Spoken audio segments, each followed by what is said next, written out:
Mechanical support mitochondria नहीं देता है बेटे। माइटोकॉन्ड्रिया मैकेनिकल सपोर्ट के लिए प्रोटीन जनरेट करता है, ये बात लिख सकते हो आप, पर ये ओवरऑल नहीं खड़ा होता मैकेनिकल सपोर्ट देने के लिए। Single student single bench. Yes, DNA इसका अपना होता है, इसीलिए mitochondria is a semi autonomous body, semi autonomous organelle की तरह काम करेगा। क्यों करेगा? क्योंकि उसके पास सर्कुलर डीएनए है जो उसका अपना है और वो जितना चाहे उतनी बार रेप्लिकेट कर सकता है। Single student single bench.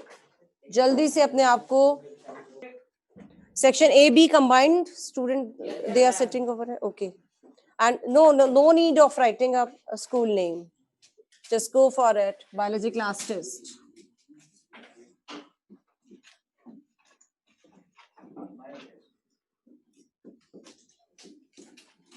How many questions? Let me see, मैं अभी डिसाइड कर लेती हूँ। and date is 19/1। हाँ जी बिल्कुल, नहीं उसको थोड़ा सा चेंज कर रहे हैं उससे। हाँ बोलो बेटा, अभी लिख रही हूँ, आई एम राइटिंग इट। हाँ, question number 1, explain different types of solutions। Answer लिखना है ना? हाँ जी बिल्कुल बेटा, types of solutions while giving, नहीं बेटे, while giving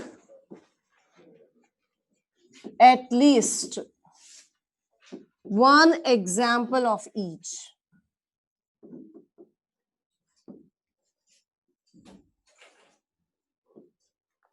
Question number 1.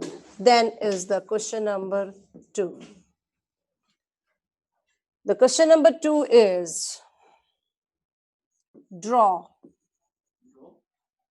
mitochondria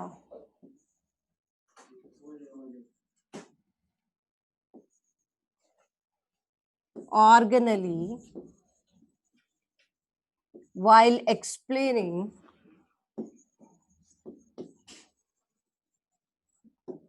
its function. It's any 3 functions.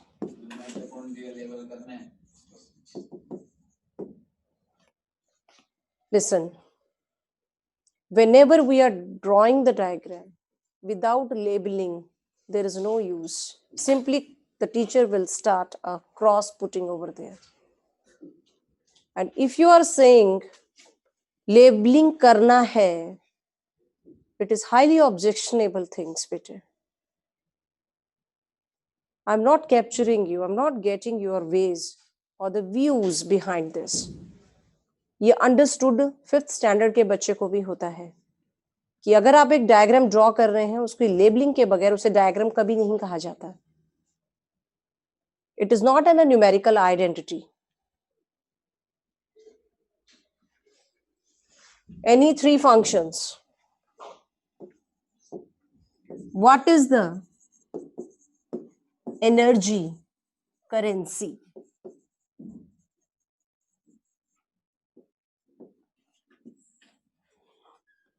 Question number 3.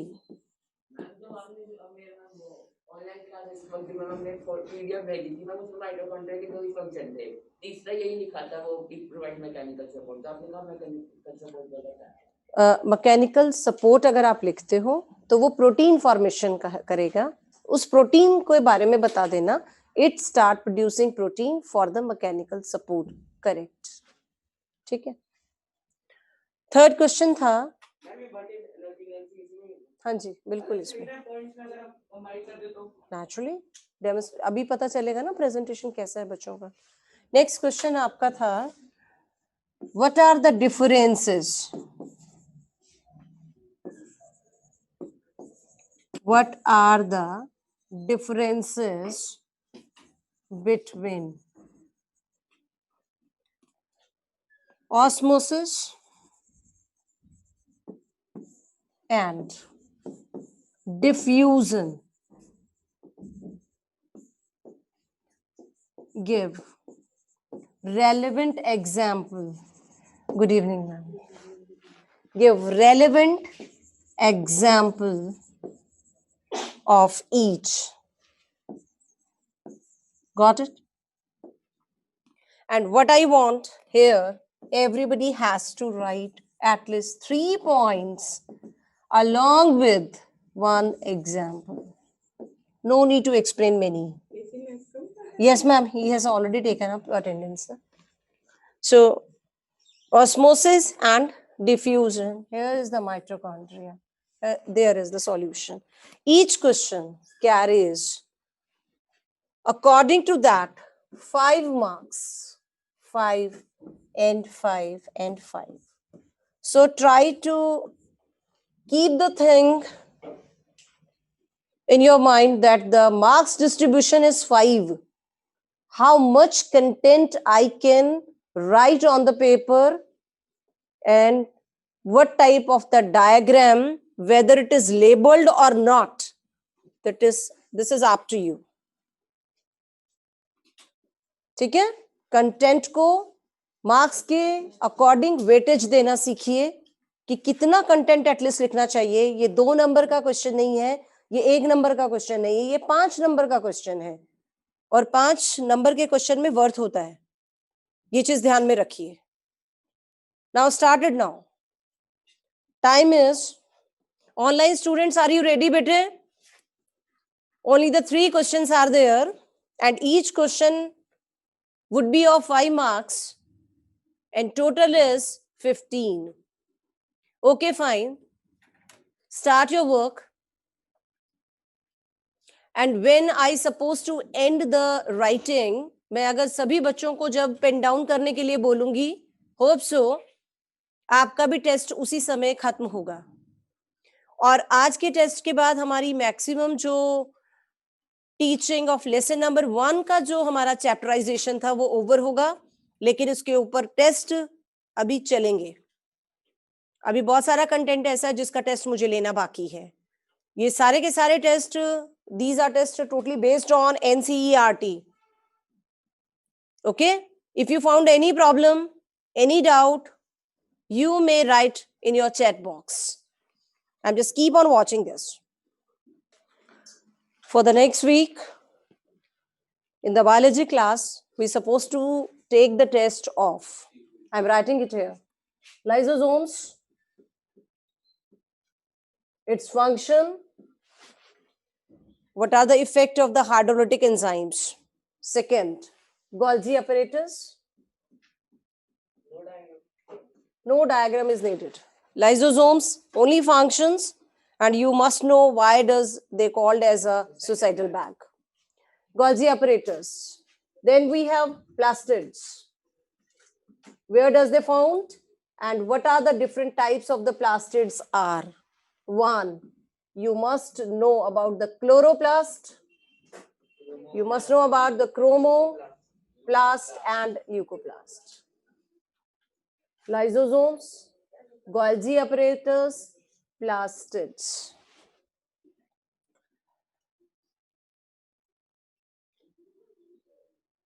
One more thing.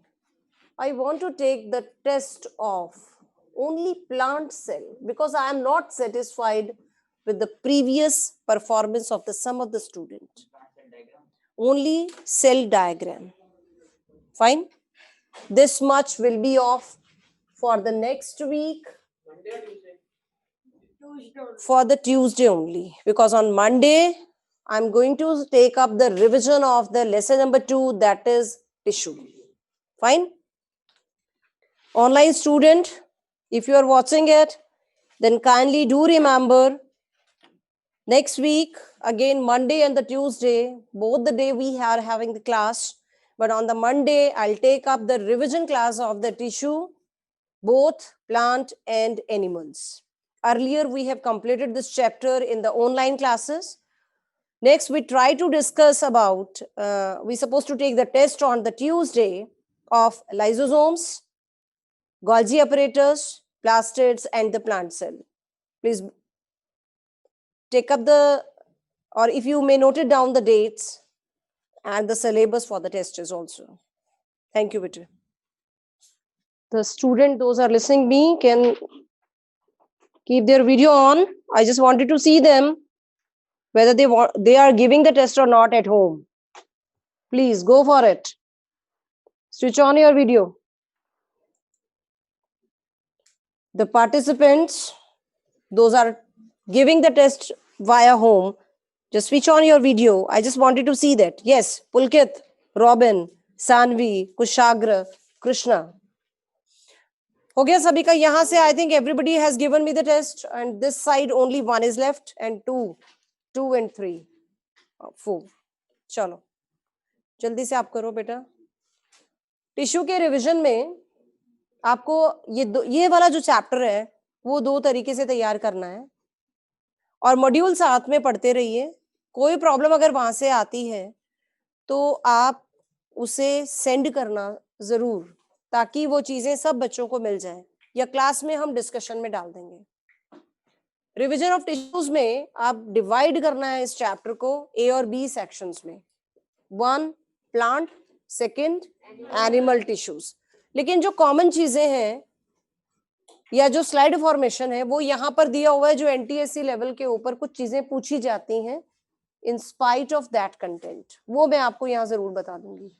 लेकिन जो सीबीएसई का पार्ट है वो बहुत इजी गोइंग है, और आपको पता है अभी सीबीएसई रिवाइज कर रहे हैं, एनटीएससी वाला रिवीजन अभी स्टार्ट नहीं कर रहे हैं. सिर्फ सीबीएसई को रखेंगे सेंटर में, क्योंकि अभी तो स्कूल एग्जामिनेशन चलेगा, उसके बाद वहां बात करेंगे. We do have the enough time. हो गया भाई, सभी का हो गया कंप्लीट? अच्छा, संभल हो गया आपका? चलो कोई बात नहीं, से मुझे दे दो बेटा, अभी 2 रहते हैं.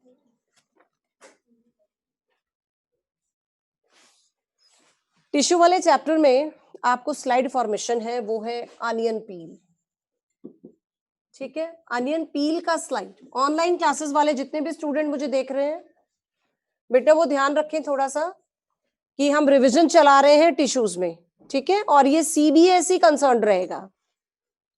अनियन पील का स्लाइड फॉर्मेशन आपको दिया हुआ है, और सेकंड आपको जो स्लाइड है वो दिया हुआ है लीफ का एक स्लाइड. ठीक है, लीफ का ट्रांसवर्स सेक्शन ये आपको दिया हुआ है. ट्रांसवर्स सेक्शन बेटे, जिसमें हम स्टोमेटा, एपिथेलियम और ये सब पार्ट जो है वो उसमें ऑब्जर्व करते हैं अंडर द माइक्रोस्कोप. तीसरा जो सेक्शन है वो आपके पास जो दिया हुआ है वो है स्टोमेटा. स्टोमेटा को आप अंडर माइक्रोस्कोप कैसे देखते हैं और वो कैसा दिखाई देता है, ये दिया हुआ है. और एक आपका दिया हुआ है मेरिस्टेमेटिक सेल स्टडीज. हो गया बेटे? अच्छा, मेरिस्टेमेटिक सेल और टिश्यू का स्टडी दिया हुआ है, वो भी किसमें दिया हुआ है? अनियन रूट्स के अंदर. इसके अंदर आपको ऑब्जर्व करना है. तो ये अगर आपने स्कूल में आप जाते हो तो वहां पर तो आप एनसीईआरटी की बुक्स में ये चैप्टर रीड करते हो, क्योंकि कोई भी साइंस टीचर स्कूल लेवल के ऊपर वो रीड करवाता है. रीड करवाते वक्त आपको इन चीजों का एकदम आप पकड़ लेते हो कि हाँ ये चीजें दी हुई हैं. लेकिन अब स्कूल तो गए नहीं है, बहुत कम ऐसे. अच्छा ठीक है, अच्छी बात है, वो तो अब जाने लगे ना. तो रीडिंग हो रही है वहां पर? Yes ma'am. कहीं कहीं क्लास में रीडिंग हुई है और कहीं कहीं पर क्लास में रीडिंग नहीं हुई है, लेकिन सारे के सारे बच्चों को मैं तो एक ही प्लेटफॉर्म पे लेकर आई हूँ. बेटा हो गया आपका? आप दे दो फिर, आप ही के लिए वेट कर रही हूँ मैं, जल्दी से कंप्लीट हो जाए ताकि मैं एक्सटेंड करूँ अपना लेक्चर. Thank you. ये 3 सेक्शंस आपके 3-4 जो मैंने यहाँ पॉइंट्स लिखे हैं वो तो है in spite of studying content, ये अलग है. नेक्स्ट आपके पास है जो आपको पढ़ना है, वो क्या चीज है कि टिश्यू में आप डिवाइड कर रहे हो 2 सेक्शंस को. One is the animal and plants. इनके टिश्यूज को आपको स्टडी करना है. प्लांट में जब आप ऑन द होल पढ़ते हो तो उसमें क्या पढ़ रहे हो आप, पहले ये देखिए. जब आप प्लांट टिश्यू पढ़ते हो मैंने आपको बताया, मैं रिवाइज करवा रही हूँ ये पॉइंट्स कि प्लांट टिश्यूज में आपने दो तरह के टिश्यूज के बारे में पढ़ना है. One is called meristematic. ठीक है, ये टिश्यू आप पढ़ रहे हो. सेकंड आप पढ़ रहे हो परमानेंट. परमानेंट टिश्यूज के बारे में. When I am taking up the meristematic tissues, तो meristematic tissues का सिंपल डेफिनेशन है, yes, वो टिश्यूज जिनका सेल डिवीजन में बार बार पार्टिसिपेट करता है और they continuously shows the division. Means cell continuously divides. अब डिवाइड कर रहे हैं तो नेचुरली उनका हाइट बढ़ रहा है, उनका गर्थ यानी उनका जो विड्थ है वो भी बढ़ रहा है. उसको हम गर्थ लिख रहे हूं मैं, डायमीटर आप बोल सकते हो, वो भी बढ़ रहा है. साथ के साथ नई नई लीव्स, फ्रूट्स, बर्ड्स, सब चीजें डेवलप हो रही हैं. तो यहां पर meristematic tissue simply growing tissue की फॉर्म में काउंट किया जाता है. Growing tissues. क्लियर? अब यहां पर हम देखते हैं कहां कहां पर ग्रोइंग रीजन्स होते हैं. हमने रीजन्स की बात करनी है कि ग्रोइंग रीजन्स कौन कौन सी होती हैं.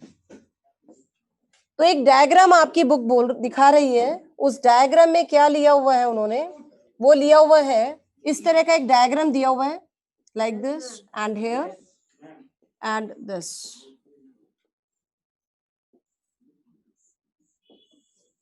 इस तरह का एक डायग्राम आपको दिया हुआ है और उसमें दिखाया हुआ है, जो डायग्राम ये दिखा रहा है, अगर कॉर्नर टिप के ऊपर सबसे ज्यादा ग्रोइंग टिश्यूज है. दूसरा उन्होंने दिखाया है लेटरल साइड्स पर, साइड की दीवारें जो हैं वहां पर सबसे ज्यादा कौन सा टिश्यू प्रेजेंट है, लेटरल. और साथ में दिया हुआ है दैट इज इंटर कैलरी, ये वाला टिश्यूज जो बीच बीच में प्रेजेंट होता है. आपने शुगर केन का एग्जाम्पल ध्यान में रखना है, गन्ने का एग्जाम्पल ध्यान में रखना है कि उसके अंदर कैसे. Let me draw this for example. This is the leafy section and here is the small adventitious roots, then this is the small sections of it and here is the roots. तो यहाँ पर अगर आप देखते हो तो sales जो हैं वो कहाँ, like this is the side, here is the side where the growing tissues are found in it, like this, and here is the this one. अब यहाँ पर दो चीजें आपने ध्यान में रखनी है. one is called, this is called nodal section, ये है node. This is also called node. लेकिन इनके बीच वाला जो सेक्शन है इसे बोलते हैं इंटरनोड. ठीक है, इंटरनोड्स. नोड्स के बीच में इंटरनोड. दो सेक्शंस आपके बीच में हैं या दो सेक्शंस के बीच में अगर कंपटीशन करवाना है तो उसे क्या बोलोगे आप, इंटरसेक्शन ही बोलते हो ना.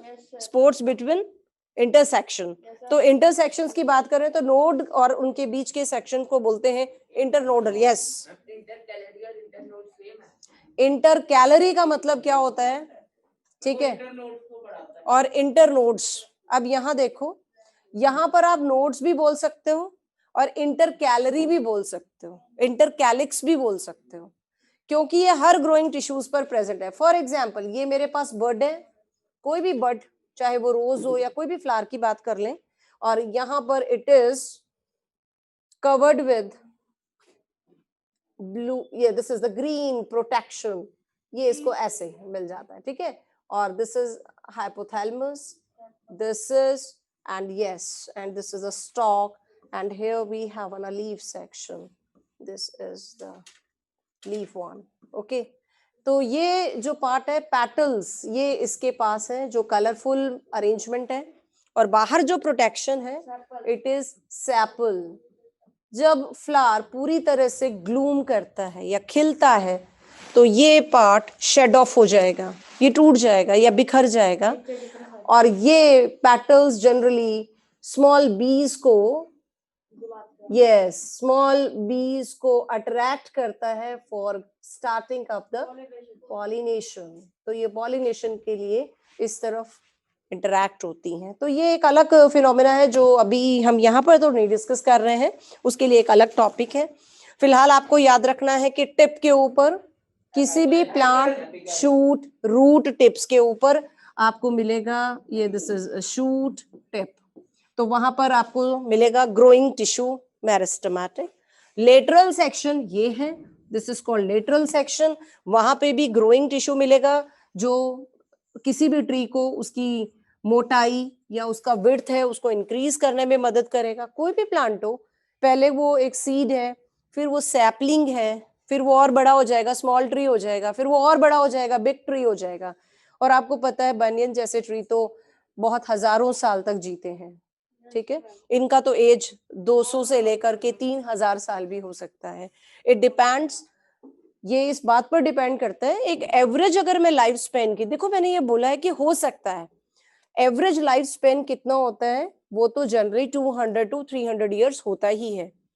अब वहां पर कोई वेदर कंडीशंस खराब हो जाए, अब जैसे हमारा जो ह्यूमन बीइंग्स का है एक लाइफ स्पेन करीबन 100 साल का है, लेकिन हम में से सारे तो 100 साल के लिए नहीं जी सकते ना, बहुत कम ही ऐसे लोग होते हैं जो वहां तक पहुंचते हैं।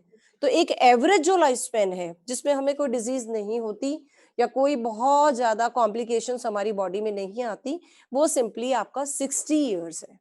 सिर्फ 60 साल है हमारा एवरेज लाइफ स्पेन, जबकि हमें जो एज हमारा एक अच्छा लाइफ है ह्यूमन बीइंग का वो 100 तक हो सकता है। पर ये डिपेंड करता है कि बॉडी का कंडीशंस क्या है, वेदर कंडीशंस क्या है, और कोई केमिकल का इम्पैक्ट हमारे ऑर्गन्स पे कितना है। अब बोलो। नहीं बेटा, बहुत रेयरली, मैंने बहुत बोला है, बहुत रेयरली। रेयरली का मतलब ये कोई बहुत ही नेचुरल सर्कमस्टेंसेस में कोई जिंदा है तो उसकी बात अलग है। जनरली जो हिली एरियाज में रहने वाले, प्योर एनवायरनमेंट में रहने वाले और बिल्कुल केमिकल फ्री ऑर्गेनिक चीजों को खाने वाले लोग ही इतनी ज्यादा उम्र को एंजॉय कर सकते हैं। तो ये सारा का सारा एपिकल मेरिस्टेमेटिक टिश्यू समझ में आ गया। अब परमानेंट की जब आप बात करते हो, ये सिर्फ इतना ही पूछा जाता है, और मेरिस्टेमेटिक पर क्वेश्चन कोई भी सीबीएसई या एनसीईआरटी लेवल पर नहीं पूछते, जितना ज्यादा टीचर परमानेंट टिश्यूज के ऊपर क्वेश्चन पूछना पसंद करता है। उसका रीजन है भाई, लेट मी रब दिस, और मैं अब सिर्फ इसकी बात करूंगी। Here we have permanent, let me rub all these things, ठीक है। तो यहां पर अगर मैं परमानेंट की बात करूं तो परमानेंट का मतलब होता है फिक्स, यानी इट स्टॉप्स ग्रोइंग, यानी ग्रोथ अब खत्म हो गई है, बिल्कुल रुक गई है, स्टॉप हो गई है। तो जब किसी सेल में ग्रोथ नहीं हो रही है तो ऐसे सेल जनरली कहाँ हेल्प करेंगे, मैकेनिकल स्ट्रेंथ प्रोवाइड करने के लिए, ठीक है। तो मैकेनिकल स्ट्रेंथ प्रोवाइड करेंगे कि प्लांट किसी भी फोर्सेस, एक्सटर्नल फोर्स, चाहे वो तेज बारिश हो, तेज तूफान हो, तो या कहीं अगर कहीं पहाड़ गिर जाते हो, कहीं भी अगर ऐसी कोई प्रॉब्लम्स आती हैं तो प्लांट जो है वो मरेगा नहीं, दब जाएगा, 2-3 दिन बाद फिर से खड़ा हो जाएगा। तो मैकेनिकल स्ट्रेंथ मिलती है। दूसरा, सपोर्ट प्रोवाइड होता है। ये टिश्यूज एक इंटरनल सपोर्ट प्रोवाइड करेंगे ताकि प्लांट कोई भी इंसेक्ट पेस्ट अटैक में ना मरे और ना खत्म हो। तो ग्रोथ दे रहा है, ग्रोथ होने के बाद जो सेल्स आगे ग्रोइंग स्टेज में नहीं जाते हैं, they stopped growing, this is called permanent tissue, ठीक है। अब परमानेंट टिश्यूज को हम फर्दर 2 सेक्शंस में डिवाइड करते हैं, ए एंड बी, ठीक है जी। अब यहां पर मैं ले रही हूं a, it is called simple permanent tissue, ठीक है। अब स्टूडेंट क्या लिखता है, सिंपल टिश्यू। कौन सा टिश्यू, इज इट मेरिस्टेमेटिक और नॉट, आपने ध्यान में रखना है जब भी इसको आगे डिवीजन करना है। सिंपल परमानेंट टिश्यूज की आप बात कर रहे हो। सेकंड आपके पास है that is complex permanent tissue, ठीक है। ये 2 हो गया। सिंपल परमानेंट टिश्यूज के अंदर जो सेल्स हैं they are very very simple, simple in structure, simple in function, so called simple permanent tissue, ठीक है, सो मैं यहाँ पे अगर डेफिनेशन लिखना चाहूं तो सिंपल एक चीज लिखूंगी, all the cells are simple in structure as well as in function. हो गया, ठीक है, उसको आपने बोला सिंपल परमानेंट। और अगर मैं बात करती हूँ कॉम्प्लेक्स की, तो कॉम्प्लेक्स में जब आप आते हो तो कॉम्प्लेक्स जो टिश्यूज होते हैं उसका मतलब ये है कि यहां पर tissue different types of different size of cell से मिलकर के बना है, उसका शेप भी अलग है, साइज भी अलग हो सकते हैं, उनके फंक्शंस भी अलग हो सकते हैं। तो यहां पर कॉम्प्लेक्स टिश्यूज वो टिश्यूज हैं, those are different in size, structure और shape, you can say shape और फंक्शंस, उनके फंक्शंस भी अलग अलग होते हैं। तो यहां पर वो कॉम्प्लेक्स टिश्यूज हैं, वो हर एक सेल अलग अलग तरह का बनेगा। सिंपल परमानेंट टिश्यूज की जब भी आप बात करो उसमें फिर भी आगे जाके फर्दर 3 सेक्शंस होते हैं। One is called as yes P C and S, ठीक है, पी सी एंड एस से आपने याद रखना है, this is P for, C for colon and S for sclerenchyma. Okay, let me write it here, यहां पर लिखा मैंने पैरेन्काइमा, और next is sclerenchyma, then is बोलो कॉलेनकाइमा। तो ये 3 आपने पी एस सी जो मैंने बोला है, ओ पी एस एंड सी, ये आपने याद रखना है, पी एस सी। मैंने सिर्फ एक एक करके ये पार्ट को मैंने यहां पर लिखा है, this is 1 2 and 3।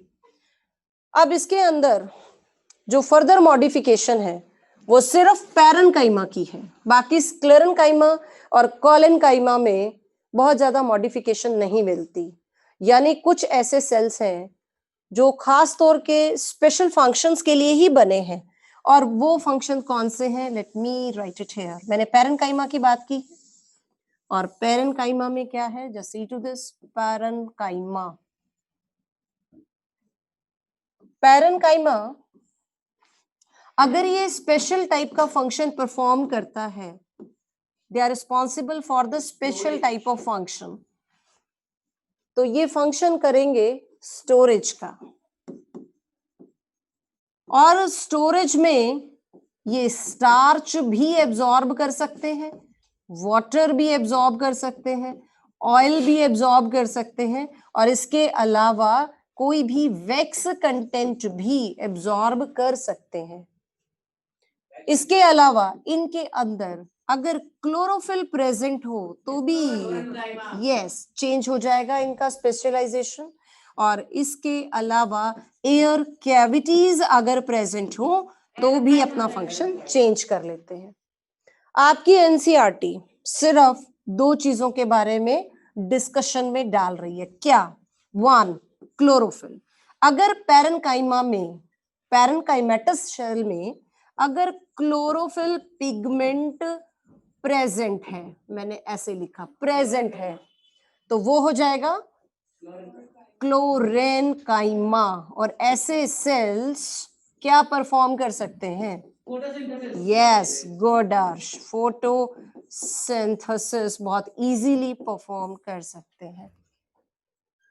Next, air cavities, अगर इनके पास एयर कैविटीज मौजूद हैं, तो पैरेन्काइमेटस सेल के पास अगर एयर कैविटी है तो आप उसको एरेन्काइमा और एरेन्काइमेटस सेल्स बोलते हैं। यस, एरेन्काइमा यानी एयर, एयर मीन्स वो हल्का हो जाएगा, हल्का हो जाएगा नेचुरली, तो वो तैरेगा, वो फ्लॉट करेगा, ठीक है ना, तो यस फ्लेक्सिबिलिटी तो बिल्कुल करेगा ही करेगा। तो एरेन्काइमा वाला जो हमारे पास टिश्यूज हैं वो क्या काम करते हैं, generally they got an capability of floating.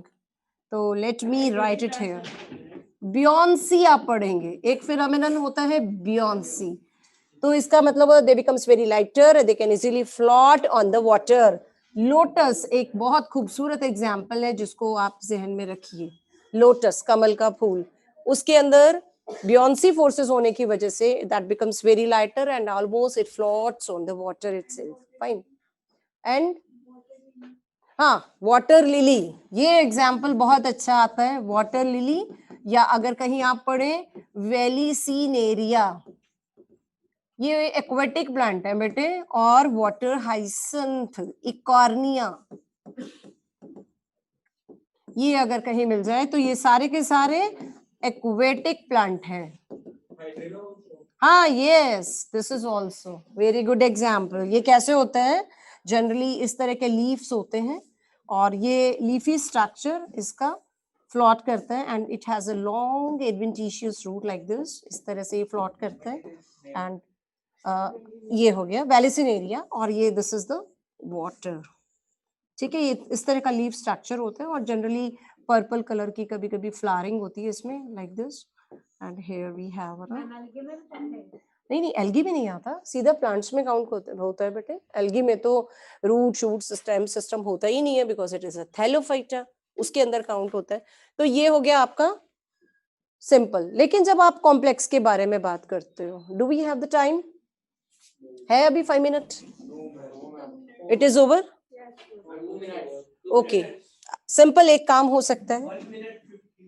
Okay okay, चलो ठीक है, कोई बात नहीं, थोड़ा सा टाइम है ना, तो हम सिंपली सिर्फ डिस्कशन कर जाएंगे कॉम्प्लेक्स को। चलो, अगर कॉम्प्लेक्स की बात करें तो कॉम्प्लेक्स में हमारे पास कॉम्प्लेक्स परमानेंट टिश्यू। अब अगर ये कर रहे हैं तो कॉम्प्लेक्स ही हो रही है, तो कॉम्प्लेक्स में दो ही चीजें काउंट कर रहे हैं। One is the xylem, second is phloem. बेटा no, you are not an kid, छोटा बच्चा थोड़ी ना। जाइलम, जाइलम जब भी बात करेंगे तो it helps in conduction of water. So conduction of water होगा, इतना हम रिवाइज करके आ चुके हैं। जाइलम में स्पेशल अलग अलग टाइप्स के सेल्स हैं, they have different types of cells. बहुत सारे टाइप के सेल्स पाए जाते हैं, मेनली 4 टाइप के सेल्स हैं। नंबर 1 मैं लिखती हूं यहां पर, दिस इज जाइलम पैरेन्काइमा, ठीक है, number 1। Number 2 is xylem fibres. Next is, third one is xylem एक्सटीवी, मैंने बोला था आपको, ट्रेकीड्स बोला था आपको, ठीक है। और V for, yes, xylem vessels. अब स्टूडेंट क्या करते हैं, एक्स लिखने की इतनी जहमत नहीं उठाते, सीधा ट्रैकिड एंड वेसल्स लिखते हैं, पूरा लिखा करें तो वो लर्न हो जाती हैं। इसके अंदर इन सारे जो हमारे पास सेल्यूलर ऑर्गेनाइजेशंस हैं, इसके अंदर आप ध्यान रखें, सिर्फ जो फाइबर है, ट्रैकिड्स हैं एंड वेसल्स हैं, all these are dead. Only one is, this is living. ये याद रखना, बस इतना ही पूछा जाता है। फिर उसके बाद आता है फ्लोएम। फ्लोएम में जब आप बात कर रहे हैं तो फ्लोएम के अंदर भी 4 कंपोनेंट्स हैं। It helps in conduction of food, ठीक है। फूड में आप कंडक्शन ऑफ फूड में, ठीक है। जाइलम बेटा वाटर में, ये तो आपको पता था अर्श, ये आपको पता था। नहीं, अर्श was knowing about this but he asked, मुझे मालूम है अर्श का। Phloem for food, conduction of food है यहाँ पर। और ये स्टार्च भी हो सकता है, सेल्यूलोज भी हो सकते हैं, यस, मिनरल्स भी हो सकता है अलोंग विद वाटर, ठीक है। और जब भी आप मूवमेंट की बात करते हैं, movement in the sense like, अगर मेरे पास ये this is the, here we have a root system, तो water movement हमेशा roots to shoot होती है, so it is a unidirectional। water movement हमेशा unidirectional होगा, ये याद रखना। और phloem जो है वो हमेशा bidirectional होता है। एंड bidirectional लाइक अगर यहाँ पर लीफ है, ये लीफ स्ट्रक्चर ये सिंथेसाइज कर रहे हैं फूड को, तो जो खाना है वो नेचुरली नीचे और ऊपर सभी दो डायरेक्शन में जाता है, so it is called by directional. ठीक है। 4 इसके पास डिफरेंट टाइप्स ऑफ सेल्स हैं। One is the phloem parenchyma, ठीक है, ये सभी को पता है, phloem fibres. Next is phloem companion cells, okay, और इसके अलावा phloem sieve tubes, sieve tubes होती हैं। ठीक है, नेक्स्ट क्लास में हम फर्दर इन्हीं को एक्सप्लेन करेंगे कि इसको क्यों जाइलम बोला और इसको क्यों फ्लोएम बोला। Till then thank you. ये ब्रीफ है बेटे, पैरेन्काइमा, हाँ उसमें ब्रीफ ही करवाना है मैंने, रिविजन ही तो है बेटा ये। Okay, thank you so much, good evening to all. Okay बेटा, thank you. Shall I move on?